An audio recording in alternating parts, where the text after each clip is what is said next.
Good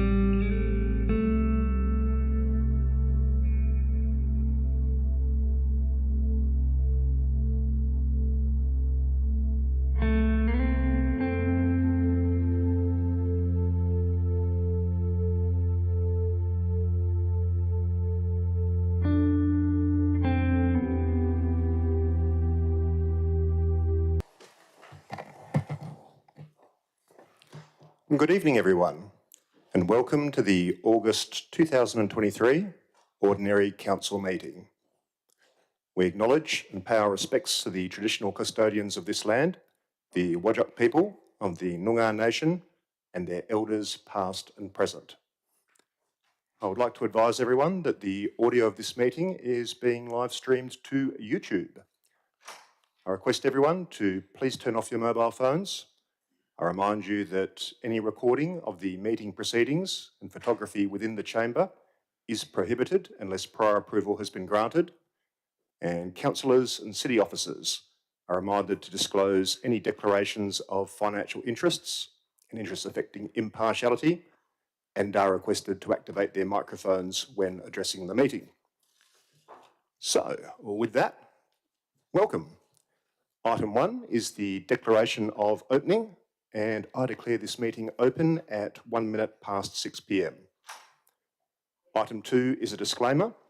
The City of South Perth disclaims any liability for any loss arising from any person or body relying on any statement, discussion, recommendation or decision made during this meeting. Item 3 is announcements from the presiding member. That's me. There's no such announcements this evening. Item 4 is attendance. Item 4.1 is apologies. There are no apologies this evening. Item 4.2 is approved leaves of absence, and there are no approved leaves of absence this evening. Item 5 is declarations of interest. Councillor Nick Warland has declared an impartiality interest in item 10.1.1 as I was a social member of the Como Bowls Club during 2022-2023. And Mayor Greg Milner, that's me, has declared an impartiality interest in item 10.1.1 as I am a social member of the Como Bowling Club. Councillors, does anyone have an interest that they wish to declare this evening? Councillor Credland. Mine is in respect of the same item insofar as I was and may still be a social member of the Bowls Club. Thank you, Councillor Credland. Anyone else? No. Okay, moving on. Item 6 is public question time. Item 6.1 is responses to previous questions taken on notice. That's nil. Item 6.2 is public question time. So, I now open public question time at 2 minutes past 6 p.m. We have received 2 written submissions prior to tonight's meeting. So I'd like to begin by inviting Mr. Barry Drake of South Perth. If you'd like to come to the microphone, welcome, and we look forward to your questions.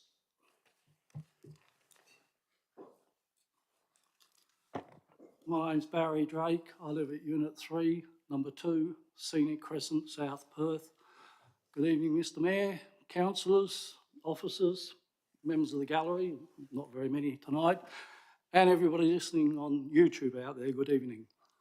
My questions this month are similar to questions that I've asked every month that the council has been sitting this year, and that's about the underground power, the way the city has charged some landowners in the... Mr. Drake, just a reminder, no preambles, just go straight to the question, please. I'm concerned about the people on YouTube. They may be interested. Mr. Drake, it's not a time for debate. It's genuinely a time for public questions.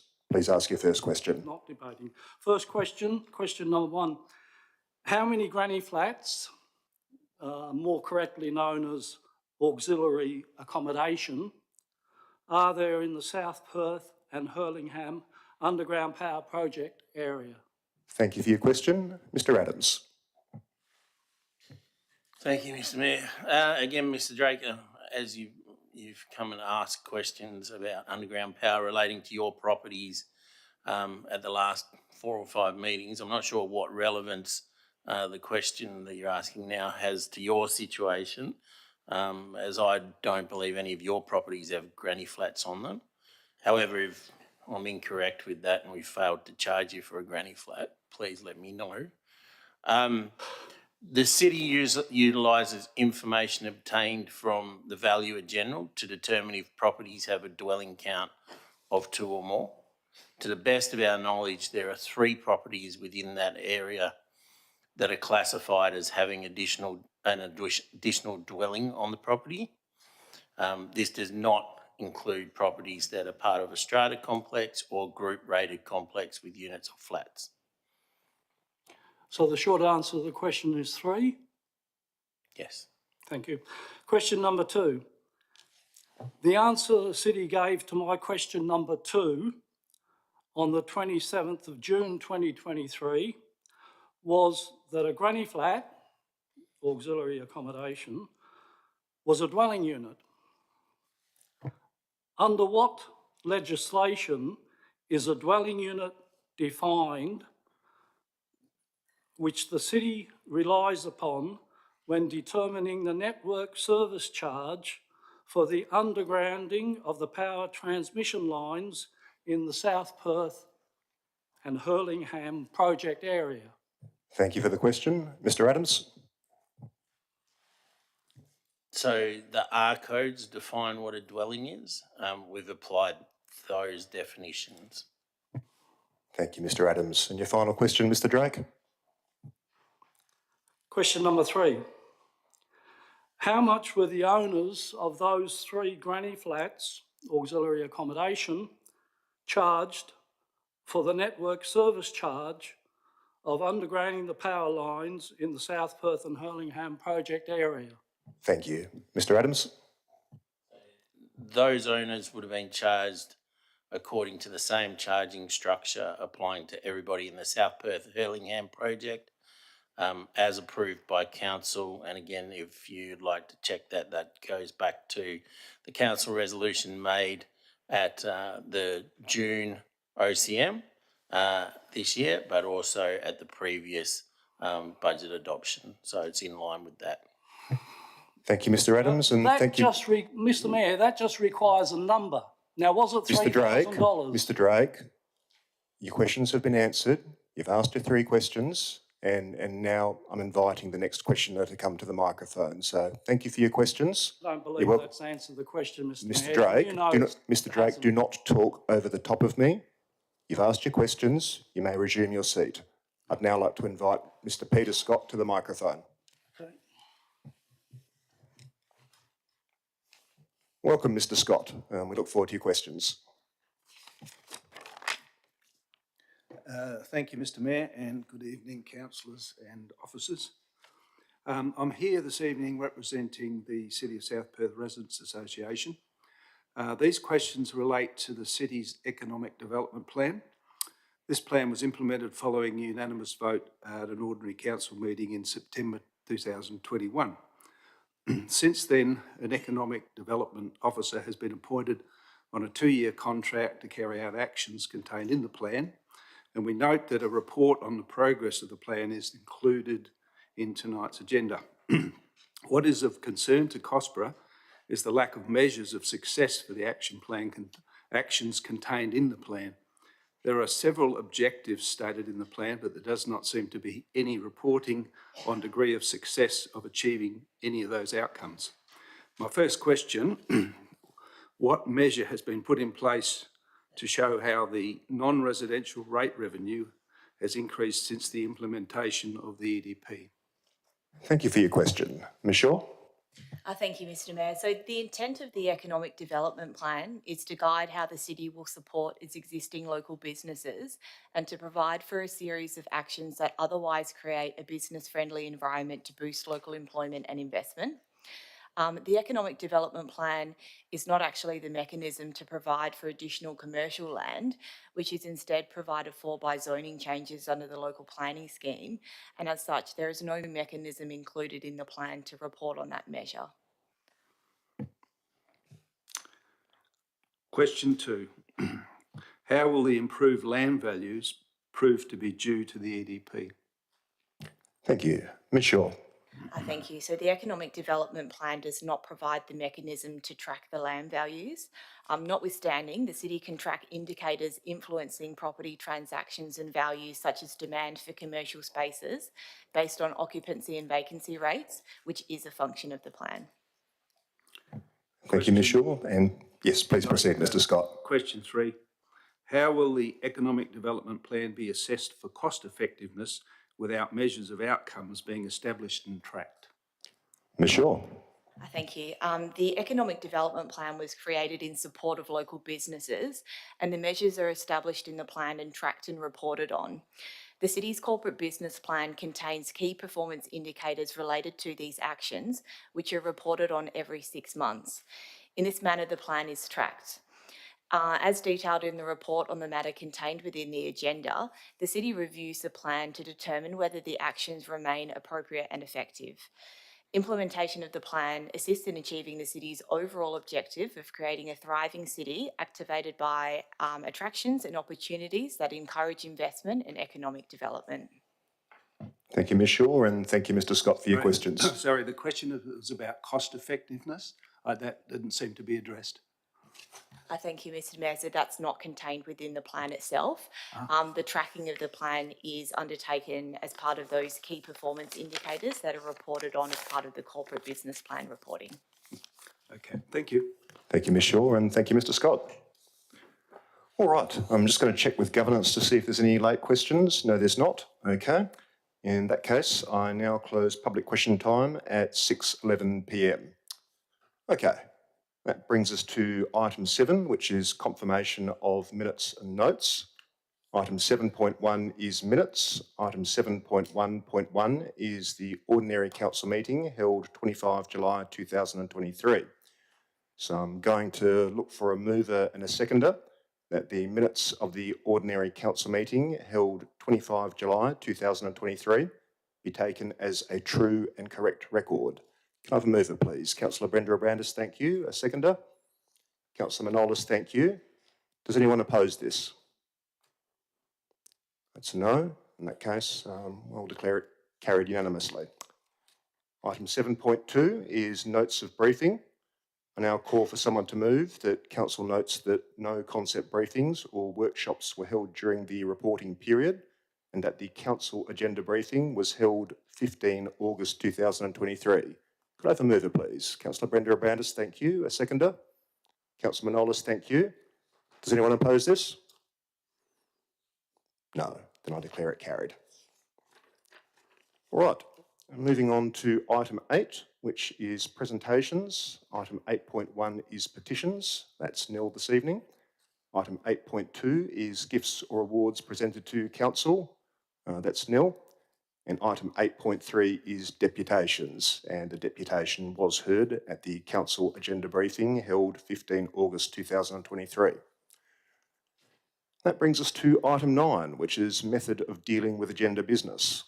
And I'll now seek confirmation from the Chief Executive Officer, Mr Mike Bradford, that all the report items contained in tonight's agenda were discussed at the August council agenda briefing. That is correct, Mr Mayor. Thank you, Mr Bradford. Councillors, there's no items withdrawn for discussion this evening. Item 10.1.1, Department of Local Government, Sport and Cultural Industries, Community Sport and Recreation Facilities Fund, Small Grants Program, 2023 to 2024, application and city assessment, was the subject of a deputation last week. Does anyone wish to withdraw this or any other item for discussion this evening? Councillor Choi. Yes, thank you, Mr Mayor. Not that item, but item 10.2.1, review of actions from the Economic Development Plan 21 to 25. All right, so item 10.2.1, review of actions from the Economic Development Plan 2021 to 2025 has been withdrawn. Is there anything else to be withdrawn, councillors? That's a no. Okay. All right. So, with the exception of those items to be withdrawn for discussion, reports will be adopted by exception resolution. And by this, I mean the officer recommendation will be adopted as is without discussion or amendment. So, I'm about to call for a mover and seconder to carry the following items by exception resolution. Those items are 10.1.1, Department of Local Government, Sport and Cultural Industries, Community Sport and Recreation Facilities Fund, Small Grants Program 2023 to 2024, Application and City Assessment. Item 10.4.1, Tender RFT 1 of 2023, the provision of leadership management and project management training, design and delivery. Item 10.4.2, listing of payments, July 2023. Item 10.4.3, proposed council meeting schedule 2024. And item 10.4.1, monthly financial statements, July 2023. Can I have a mover, please? Councillor Worland, thank you. Seconded by Councillor Brenda Abrandis. Does anyone oppose these items? That's a no. Okay, so I declare them carried unanimously. So, for the benefit of those in the gallery and those listening via YouTube, those items have just been passed by exception resolution in accordance with clause 5.5 of the City of South Perth Standing Orders Local Law 2007, and the officer's recommendations have been accepted by council. We'll now be moving on to the one item that's withdrawn for discussion this evening. That is item 10.2.1, review of actions from the Economic Development Plan 2021 to 2025. We have an officer recommendation before us. I haven't received any amended motions or alternative motions. Does anyone? Councillor Choi?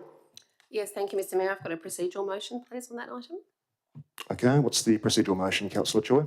I'd like to move that this motion be deferred, and I've got reasons for that, if you'd like me to continue. All right, Ms Fryer, is this the point that, would you get a seconder first, or do we have the reason now? All right, if you'd like to tell us your reason, Councillor Choi. Yes, thank you, Mr Mayor. For Council to further consider how the actions have been implemented and have these actions presented back to Council by December 2023. All right, I'll see if, have we got that down, everyone? Because I would have thought that if it was a procedural motion, we can only just... Yes.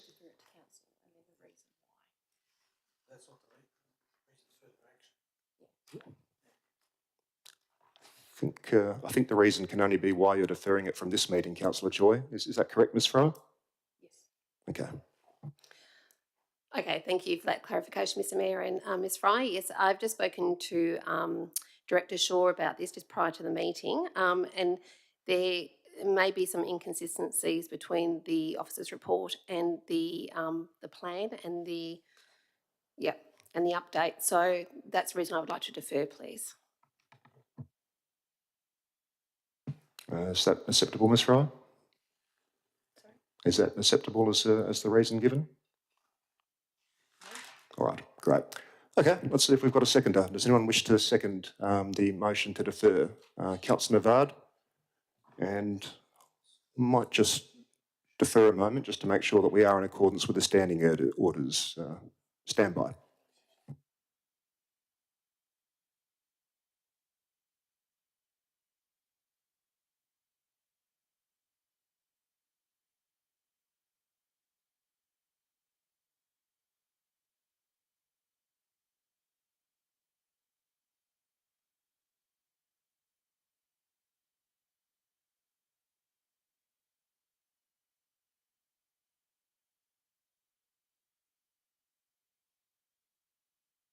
All right.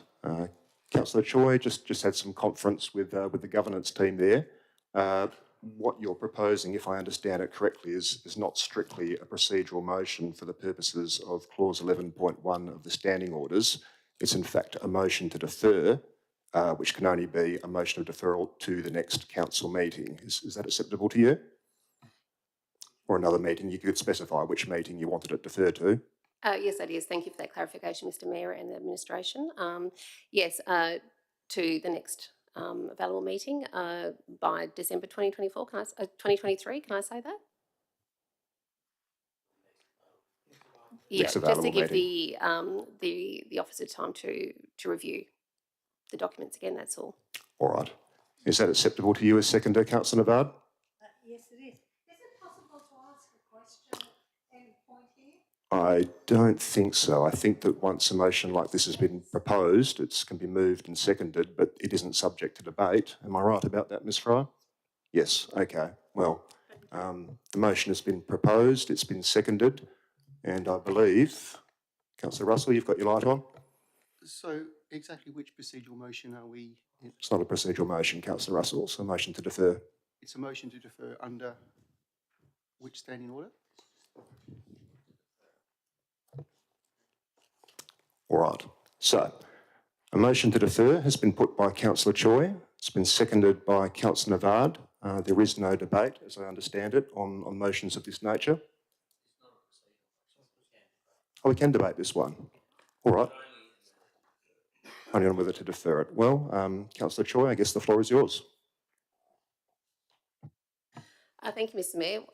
Well, I basically moved a motion to defer it, so I don't really want to go into any of the details just yet. I'm happy to speak to Director Shaw and other relevant officers after the meeting.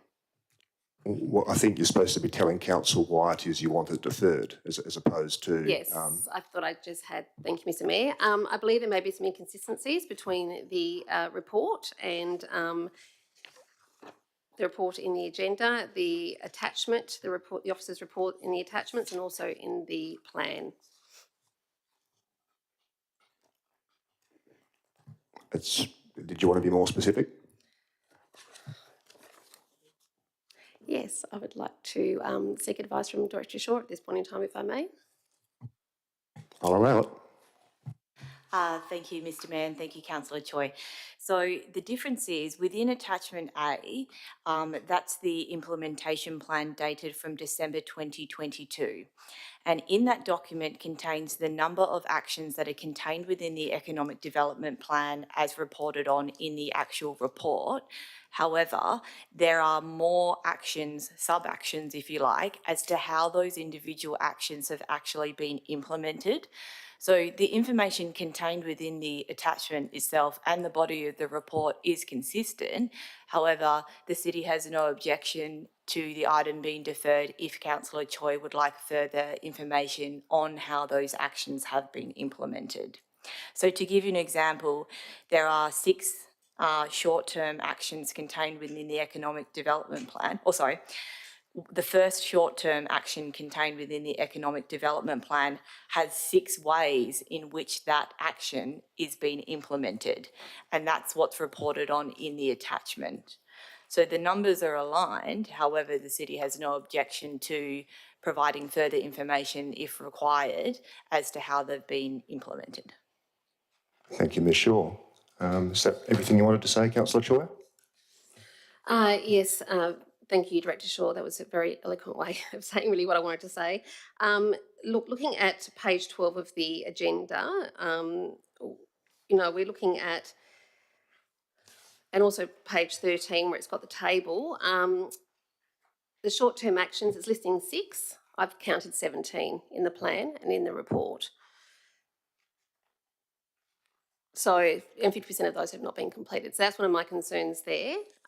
Also, the officer's report, the update is dated December 2022. We're now in August 2023. So those are some of my concerns that I had, and so I was just happy to take this offline and have some further discussion around that. I just don't feel very happy endorsing this tonight with those concerns. Thank you. Thank you, Councillor Choi. Councillor Navard, anything to say as seconder? As councillors will be quite possibly aware, I did raise some issues today, but I've had a conversation with Director Shaw. But my concern was very much to do with looking at the material in its entirety so that we can see where items have been removed, what might be the consequences, and what in fact was there, and perhaps some opportunity to look at whether those things were likely to produce the outcomes we would desire. And so from that perspective, any opportunity to review the material before we look at it again, I think would be quite helpful. Thank you. Thank you, Councillor Navard. Councillors, is there anyone who wishes to speak against the motion for a deferral? Councillor Warland. Thank you, Mayor. This is a pretty straightforward one. This might be the most simple thing that's come to this chamber in the last 5 months. We had an agenda briefing. I know that I took the opportunity to submit some questions before that to Mr. Giddens and Ms. Carl, and I'm thankful for their very helpful answers on that. I mean, we've had ample opportunity to consider this and go through it in all detail. I'm not really sure what we achieved by deferring this. It's pretty clear. We've had a pretty comprehensive and knockout answer from Ms. Shaw on this one. I think we should just get on with it and endorse the plan. And I'm not sure if it's the case that I need to foreshadow that I'll move the officer recommendation if the deferral is not carried. Thank you, Councillor Warland. Is there anyone who wishes to speak in favour of Councillor Choi's motion for deferral? No? Is there anyone else who wishes to speak against Councillor Choi's motion for a deferral? Councillor De Souza. I've got a question, Mr. Mayor. By all means. Just want to actually clarify that. So, is it the case that there actually is an inconsistency, or is it potentially just that there is a further, more detailed operational document underlying this which hasn't been provided, which is causing the confusion, and which, if provided, would I guess, alleviate that confusion? Ms. Shaw, can I send that your way? Thank you, Mr. Mayor. So just to clarify, the plan itself has a number of actions, either short to medium, longer term actions, and those figures are contained within the report. In the attachment, it has all of those individual actions which line up with the numbers in the report. However, there are sub-actions as to how the actual action in the economic development plan has been implemented. So, for example, with the short-term actions, Action 1.1, investigate attracting large-scale regionally significant events. That is the action in the plan. Underneath that, there are, I think, 6 or 7 ways in which we implement that action. So that can include things like scoping locations for potential planned events, investigating city-run events on the foreshore. It's the means in which we actually implement the overarching action contained within the economic development plan. And those are the discrepancies in the numbers that Councillor Choi is referring to. The date of the attachment is December 22 because that is the last time that the implementation plan itself was reported on. Since that time, and as part of this report, the city has gone through and reviewed what has been completed since that date and has recommended that various actions that are either complete or no longer relevant be removed from the plan for those reasons as outlined in the report. So the intent as part of this midpoint review of the economic development plan is to include the attachment as to what we've undertaken to date and recommend removal of various actions that are considered to be completed.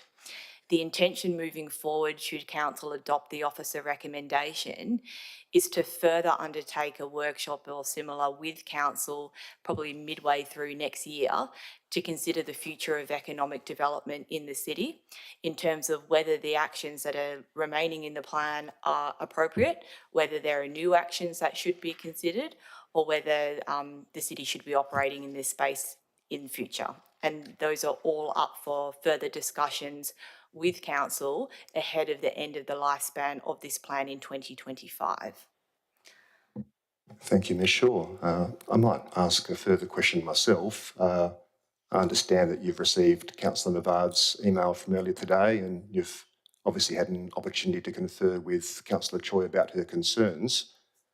In light of Councillor Navard's email and what Councillor Choi said in the chamber tonight, does any of that change the officer's recommendation, or is the officer's recommendation still as appearing at page 14 of the agenda? Thank you, Mr. Mayor. So as I mentioned earlier, the officer's recommendation remains the same. However, if councillors would like more information as to how the actions have been implemented and reported on as part of those KPIs within the corporate business plan, we can go away and provide some additional information and clarification in that respect. The purpose of bringing the plan to council at this point in time is that it was identified in the plan itself that it was due for a review in September 2023. So we're bringing it to council now. Thank you very much. Councillors, is there anyone who wishes to speak either for or against the motion to defer who hasn't already spoken? No? Councillor Choi, you have an opportunity to wind up if you'd like to do so. Yes, thank you, Mr Mayor, and thanks for council's indulgence and patience with this. Look, I don't think this is a very simple or unimportant document or decision to make. This is a very important and quite, as Director Shaw has outlined, somewhat complex area that requires, scrutinisation. So in terms of adequate timeframes, I mean, having a week or a bit just to look at something that we've not had a workshop on is also, I think, sort of minimising it a little bit, the importance of it. So I don't think there's any implications. No one's raised any implications. I don't think any implications have been raised or discussed about deferring it. So, so I'd like to proceed with that motion to defer. Thank you. Thank you, Councillor Choi.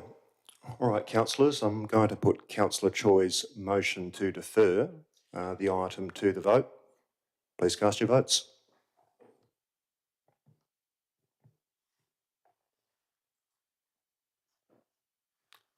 So the motion to defer has been lost 4 votes to 5 for the benefit of those listening via YouTube.